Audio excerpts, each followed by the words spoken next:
Oh dear God.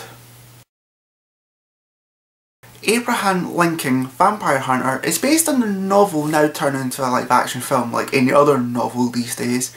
I saw the teaser trailer for it, wasn't really interested. It looked kind of cool, but I wasn't really that interested. Saw the second trailer and I was like, yes, I'm actually interested now. I want to go and see this film. Can't wait for this film to come out. And it came out, saw it, and I am slightly disappointed in the film entirely. But let me sort of get into the wee sort of story before getting into the more nitty gritty here. The story is just basically starts off like we go through like the stages of Abraham Lincoln. Like he starts off like a wee boy, and then sort of like the main sort of plot, the main sort of story, like he's sort of like this young upcoming, you know, like lawyer, and then gets into like politics, whatnot. But he's also kind of a vampire hunter during the night, and we actually see how he sort of becomes a vampire hunter and how his training sort of goes. And then we get to see the more iconic Abraham Lincoln, you know, big sideburns and big pointy hat and whatnot. And we see him also sort of like kicking some ass in the film as well. So yeah, that's kind of like the story. It's just basically kind of a progression story, and it's pretty neat.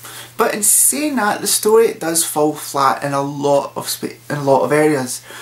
For starters, like, I find the film is really good when it's him like sort of becoming a vampire hunter, and when he's starting off as a vampire hunter and what he's sort of doing during the day to disguise the fact he is a vampire hunter. I think that's actually pretty cool. But it kind of like loses focus, and apparently I heard, right, the novel doesn't really have like a main bad guy, so they had to get like a bad guy for this film. And I mean, the guy was pretty good, but I didn't really like get the bad. He kind of looked, you know how you like those video game bosses where you always have like these bosses that are like powerful and whatnot, but they really serve a big more powerful boss. That's what I kind of felt about him. He was like one of the weaker bosses, but again, I just didn't really get to him, and I just didn't feel he was really that important throughout the whole film. But here's the other thing, right? I like all the characters. I think all the actors do really well in their roles. They play their roles fantastic, but there's a serious lack of character development. I mean, there's a big love interest between Abraham Lincoln and Mary Todd, and you just don't really see that connect. I mean, you can really tell that he's holding back, and then the next like, what, I think a couple minutes or so, he proposes to her. So I don't know if there's a big like time leap throughout the whole film, but it just seems a bit like all of a sudden.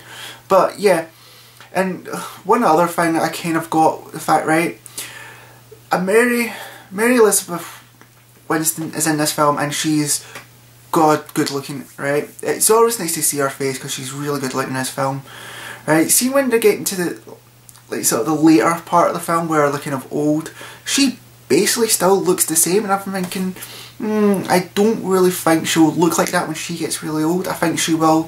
They really should have added a bit more like facial, like a bit more detail, because I don't think she would be like sort of that, you know, that old. But that's just kind of like a wee bit of a sort of nitpick there. But one of the other things is it's very predictable, this film as well. Like, unbelievable predictable. I mean, you see the things coming along the way. I mean, there's kind of a bit of a spoiler in it with Abraham's mentor, but other than that, it's very predictable. But other than that, right, as I said, I think all the actors played their characters well, as I said, right. But Abraham Lincoln, the actor, I think it's Benjamin Walker, he really plays really well. I was watching someone saying that they didn't really get the whole thing with him sort of not looking like Abraham Lincoln, but you got to remember, this guy, like, he's young, upcoming, you know, and I think that was pretty much really cool, because we all decided like to not care about our facial expressions at some point, so it was just nice to see how he was kind of what he was like. And I love the whole like axe-wielding thing. I think that's pretty awesome. I just wish the film was a bit more awesome than that. So it comes to the sort of the rating, and I'm going to give it an alright rating, which means I'm going to give it like a 4.5 out of 10. It's like, I want to enjoy this, I wanted to like love this film, it just didn't do it for me, I'm afraid. And I think you're only going to get the benefit of this if it's like a DVD rental or if it's on the telly. But if you really want to go see the film, go and see it, but you're probably going to be maybe a wee bit disappointed in what you actually thought this film was going to be.